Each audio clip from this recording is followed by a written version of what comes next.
IVF చికిత్సలో 25% భారీ discount, free doctor consultation, free ultrasound scan, logo launch, Andro max advanced male infertility centre ను కూడా ప్రారంభించారు. Welcome to PD TV. AP ఎన్నికల ఫలితాల మీద తొలిసారి BRS party working president KTR అయితే కొన్ని కీలకమైనటువంటి కామెంట్స్ అయితే చేశారు.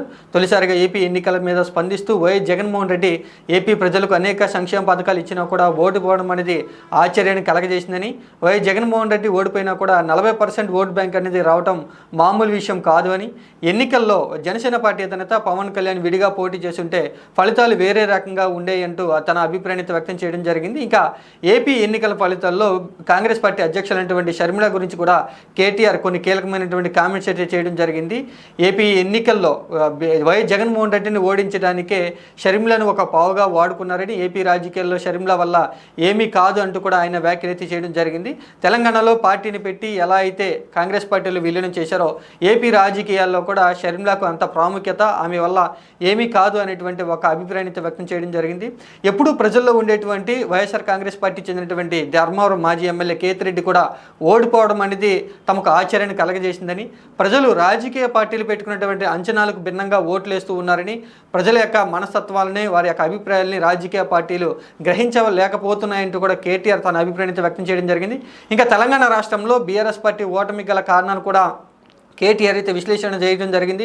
ప్రజలకు బీఆర్ఎస్ పార్టీకి మధ్య కొంత గ్యాప్ వచ్చింది, మా వైఖరి మార్చుకోవాల్సినటువంటి సమయం వచ్చిందంటూ కూడా కేటీఆర్ తన అభిప్రాయాన్ని వ్యక్తం చేశారు. బీఆర్ఎస్ పార్టీకి, కేసీఆర్ కుటుంబానికి అహంకారం పెరిగిందని కొంతమంది దుష్ప్రచారం చేశారు. కానీ అటువంటిది ఏమీ లేదని, మేము చేసినటువంటి అభివృద్ధితో పోటీ పడలేక కొంతమంది కేసీఆర్ కుటుంబానికి అహంకారం పెరిగిందని దుష్ప్రచారం చేసి ఎన్నికల్లో లబ్ధి పొందారంటూ కూడా కేటీఆర్ కొంత తన ఆవేదన అయితే వ్యక్తం చేయడం జరిగింది.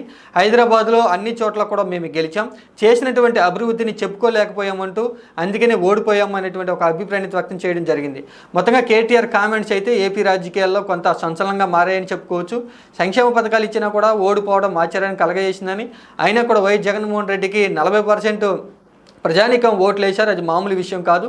ఏపీలో వైసీపీ పార్టీ పుంజుకునే అవకాశాలు ఉన్నాయని, కూటమి వల్ల వైఎస్ జగన్మోహన్ రెడ్డి ఓడిపోయారు అనేటువంటి విషయాన్ని అయితే ఆయన స్పష్టంగా చెప్పడం జరిగింది. పవన్ కళ్యాణ్ విడిగా పోటీ చేస్తుంటే ఫలితాలు వేరే రకంగా వచ్చి ఉండేయంటూ కూడా తన అభిప్రాయాన్ని వ్యక్తం చేస్తూ మొత్తంగా బీఆర్ఎస్ పార్టీ యొక్క బలోపేతానికి కృషి చేస్తున్నామంటూ కూడా ఆయన చెప్పడం జరిగింది. మొత్తంగా బీఆర్ఎస్ పార్టీలో బీఆర్ఎస్ పార్టీ నుంచి ఎమ్మెల్యేలు కాంగ్రెస్ పార్టీలోకి వెళ్ళడంతో కొంత అక్కడ అలజడి మొదలైందని చెప్పుకోవచ్చు. ఇంకా ఫిరాయింపుల విషయం గురించి ఢిల్లీలో న్యాయ సంప్రదింపులు చేసినటువంటి కేటీఆర్ ఈ విధంగా కామెంట్స్ అయితే మొత్తంగా చేయడం ఏపీ రాజకీయాలు కొంత సంచలనంగా మారింది.